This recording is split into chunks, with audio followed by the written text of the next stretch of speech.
বছরের শুরুতে নানা জনের নানা আমেজ থাকলেও ভোরের আলো ফোটার আগেই জীবিকার জন্য কাজ খুঁজতে আসা মানুষের আনাগোনা মুখরিত শ্রমিকের হাট। প্রতিদিন ভোর থেকে সকাল ৮টা পর্যন্ত নগরীর দেওয়ানহাট এলাকায় বসে এই শ্রমিকের হাট। এখানে পণ্যের মতো দর কষাকষি করে কেনাবেচা হয় মানুষের শ্রম। আয় সীমিত থাকায় জীবিকা নির্বাহ কঠিন হয়ে পড়ে শ্রমিকদের। আমি রাজমিস্ত্রি কাজ করি, এখন তো কাজই নেই বা হাজিরা তো দূরের কথা। একদিন কাজ করলে 2-3 বেতন লাগে। মানুষ তো না খায়, আমারও তো অবস্থা খারাপ ভাই। কাজ নাই, কর্ম নাই, ঘর ভাড়াই দেয় না। ঘর ভাড়া মানুষ কাকা করে কাজ কর্ম না, কিছু নাই। আমি ঢালাই কাজ করি, কাজকর্ম নাই। যাদের কাজকর্ম করবো ওরাই তো বাইরে নয়।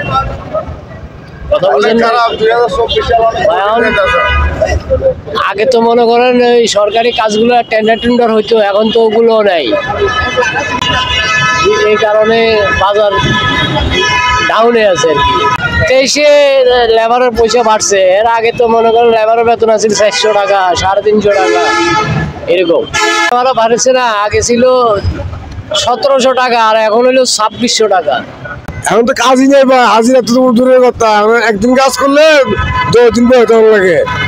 মানুষ তো না খায়, আমারও তো অবস্থা খারাপ ভাই। কাজ নাই, কর্ম নাই, ঘর ভাড়াই দেয় না। ঘর ভাড়া মানুষ কাকা করে কাজ কর্ম না, কিছু নাই। 3 মাসে ঘর ভাড়া আছে বাকি। 700 টাকা 500 টাকা গেছে। শিশির আজাদ, চট্টগ্রাম পোস্ট।